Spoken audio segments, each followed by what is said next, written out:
Chidambaram cosmic ನೃತ್ಯದ ನಗರವಾಗುವ ಬಹಳ ಹಿಂದೆಯೇ ಅದು ತಿಲ್ಲೈವನಂ ಶಕ್ತಿಯಿಂದ ತುಂಬಿದ ಕಾಡು, ಪ್ರಾಚೀನ ಕಾಡು. ಈ ಸಾಮ್ರಾಜ್ಯವನ್ನು ಶಕ್ತಿಯ ಉಗ್ರ ಮೂರ್ತರೂಪವಾದ ಕಾಳಿ ದೇವಿಯಿಂದ ರಕ್ಷಿಸಲಾಯಿತು. ಕಚ್ಚಾ ಕಾಸ್ಮಿಕ್ ಶಕ್ತಿ ಮತ್ತು ಪರಿವರ್ತನೆ. ಸೃಷ್ಟಿಯ ಲಯವಾದ ಆನಂದ ತಾಂಡವವನ್ನು ಬಹಿರಂಗಪಡಿಸಲು ಶಿವನು ನಟರಾಜನಾಗಿ ಬಂದನು. ಆದರೆ ಕಾಳಿ ಅವನಿಗೆ ಸವಾಲು ಹಾಕಿದಳು. ಈ ಕಾಡಿನಲ್ಲಿ ನನ್ನ ಮಾತೇ ಕಾನೂನು. ನನ್ನದನ್ನು ಹೊರತುಪಡಿಸಿ ಯಾವುದೇ ಲಯವೂ ಇಲ್ಲಿ ಪ್ರತಿಧ್ವನಿಸುವುದಿಲ್ಲ. ಸಂಘರ್ಷವನ್ನು ಪರಿಹರಿಸಲು ಒಂದು ದೈವಿಕ ಒಪ್ಪಂದವನ್ನು ಮಾಡಲಾಯಿತು. ವಿಜೇತನು ತಿಲ್ಲೆಯನ್ನು ಆಡುತ್ತಾನೆ ಮತ್ತು ಸೋತವನು ಹೊರಟು ಹೋಗುತ್ತಾನೆ.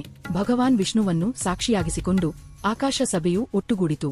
ಬೆಂಕಿ ಮತ್ತು ಅನುಗ್ರಹದ ದ್ವಂದ್ವಯುದ್ಧ. ಇದು ಕೋಪದ ಘರ್ಷಣೆಯಲ್ಲ, ಆದರೆ ಲೀಲಾ ಕಾಸ್ಮಿಕ್ ಸ್ಪಷ್ಟೀಕರಣದ ದೈವಿಕ ಆಟ. ನೃತ್ಯವು ಬೆಂಕಿಯ ಚಮತ್ಕಾರವಾಗಿ ಪ್ರಾರಂಭವಾಯಿತು. ತಾಂಡವ ಮೂರ್ತಿಯಾದ ಶಿವನು ಸಮಯ ಮತ್ತು ಪುನರ್ಜನ್ಮದ ಲಯದೊಂದಿಗೆ ಚಲಿಸಿದನು. ಲಾಸ್ಯದೇವತೆ ಕಾಳಿ ಪ್ರತಿ ಉಗ್ರ ಹೊಡೆತವನ್ನು ಅಷ್ಟೇ ಶಕ್ತಿಯುತವಾದ ಅನುಗ್ರಹದಿಂದ ಹೊಂದಿಸಿದಳು. ಶಿವನು ಬಿರುಗಾಳಿಯಾಗಿದ್ದರೆ ಕಾಳಿ ಅದರೊಳಗಿನ ಮಿಂಚು. ಅವು ಸಂಪೂರ್ಣವಾಗಿ ಹೊಂದಿಕೆಯಾಗುತ್ತವೆ, ಬೆರಕಿನ ಒಂದೇ ಕಂಪನದಲ್ಲಿ ವಿಲೀನಗೊಳ್ಳುತ್ತವೆ. ಆದರೆ ನೃತ್ಯವು ಕೌಶಲ್ಯವನ್ನು ಮೀರಿದ ಬಹಿರಂಗದತ್ತ ಸಾಗುತ್ತಿತ್ತು. ಈ ಚಲನೆಯ ಬಿಸಿಯಲ್ಲಿ ಶಿವನ ಕಿವಿಯೋಲೆ ಬಿತ್ತು. ಲಯವನ್ನು ಕಾಪಾಡಿಕೊಂಡು ಭಗವಾನನು ತನ್ನ ಕಾಲಿನಿಂದ ರತ್ನವನ್ನು ಆರಣೆಯನ್ನು ಎತ್ತಿಕೊಂಡನು ಮತ್ತು ತನ್ನ ಕಾಲನ್ನು ಆಕಾಶದ ಕಡೆಗೆ ಲಂಬವಾಗಿ ಎತ್ತಿದನು. ಊರ್ಧ್ವ ತಾಂಡವ. ಅನಂತದ ಗುರುತಿಸುವಿಕೆ. ಕಾಳಿ ನಿಲ್ಲಿಸಿದಳು. ಅವಳು ಜಗತ್ತಿಗೆ ಸೋತಂತೆ ಕಾಣುತ್ತಿದ್ದರು.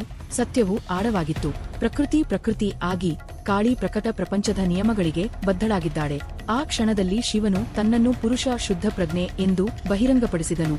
ಅದು ಎಲ್ಲಾ ಭೌತಿಕ ಮಿತಿಗಳನ್ನು ಮೀರಿ ಅಸ್ತಿತ್ವದಲ್ಲಿದೆ. ಕಾಳಿ ಮುಗುಳ್ನಕ್ಕಳು. ಅವಳು ಸೋಲಲಿಲ್ಲ. ಅವಳು ಅನಂತನನ್ನು ಗುರುತಿಸಿದಳು. ಪವಿತ್ರ ಮರುಸ್ಥಾಪನೆ. ಕಾಳಿ ತಿಲ್ಲೆಯ ಗಡಿಗೆ ತೆರಳಿದಳು. ವನವಾಸದಲ್ಲಿಲ್ಲ, ಆದರೆ ರಕ್ಷಣಾತ್ಮಕ ರಕ್ಷಕನಾಗಿ. ಶಿವ ನಿಶ್ಚಲ ಕೇಂದ್ರವಾಯಿತು, ಆದರೆ ಕಾಳಿ ಕಾವಲುಗಾರ ಗಡಿಯಾಯಿತು. ಬ್ರಹ್ಮನು ವೇದಗಳನ್ನು ಪಠಿಸುತ್ತಿದ್ದಂತೆ ಅವಳ ಉಗ್ರಶಕ್ತಿ ಮೃದುವಾಯಿತು ಮತ್ತು ಅವಳು ಶಿವಗಂಗಾ ಕೊಳದಲ್ಲಿ ಸ್ನಾನ ಮಾಡಿದಳು. ಅವಳು 2 ಪವಿತ್ರ ರೂಪಗಳಲ್ಲಿ ಕಾಣಿಸಿಕೊಂಡಳು. ಉಗ್ರ ತಿಲ್ಲೈ ಕಾಳಿ ಮತ್ತು ಪ್ರಶಾಂತ ಬ್ರಹ್ಮ ಚಾಮುಂಡೇಶ್ವರಿ. ಇಂದು ಅವಳ ದೇವಾಲಯವು ನಗರದ ಅಂಚಿನಲ್ಲಿದೆ. ಆದರೆ ಶಿವನು ಚಿತ್ ಸಭಾದಲ್ಲಿ ತನ್ನ ನೃತ್ಯವನ್ನು ಮುಂದುವರಿಸುತ್ತಾನೆ.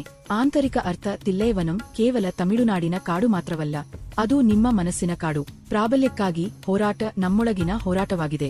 ಕಾಳಿ ನಮ್ಮ ಜೀವಾತ್ಮನನ್ನು ಪ್ರತಿನಿಧಿಸುತ್ತದೆ. ವೈಯಕ್ತಿಕ ಆತ್ಮ ಮತ್ತು ತನ್ನ ಸ್ವಂತ ಜೀವನವನ್ನು ಆಡಲು ಪ್ರಯತ್ನಿಸುವ ಅಹಂಕಾರ. ಪರಮಾತ್ಮನಾದ ಶಿವನು ಹೃದಯವನ್ನು ಪ್ರವೇಶಿಸಿದಾಗ ಅಹಂಕಾರವು ದೈವತ್ವದೊಂದಿಗೆ ದ್ವಂದ್ವಯುದ್ಧ ಮಾಡಬೇಕು. ಊರ್ಧ್ವ ತಾಂಡವವು ಅತಿಕ್ರಮಣದ ಕ್ಷಣವಾಗಿದೆ. ನಮ್ಮ ದೇಹಗಳು ಪ್ರಕೃತಿಗೆ ಸೇರಿದ್ದರೆ ನಮ್ಮ ಆತ್ಮಗಳು ಅನಂತಕ್ಕೆ ಸೇರಿವೆ ಎಂಬ ಸಾಕ್ಷಾತ್ಕಾರ. ಕಾಳಿಯನ್ನು ನೋಡುವುದೆಂದರೆ ನಮ್ಮ ಶಕ್ತಿಯನ್ನು ಒಪ್ಪಿಕೊಂಡಂತೆ. ನಟರಾಜನನ್ನು ನೋಡುವುದೆಂದರೆ ನಮ್ಮ ಶಾಂತಿಯನ್ನು ಕಂಡುಕೊಳ್ಳುವುದು. ಒಟ್ಟಾಗಿ ಅವು ನಮ್ಮ ಅಸ್ತಿತ್ವದ ನೃತ್ಯರವ. ನಮಃ ಶಿವಾಯ.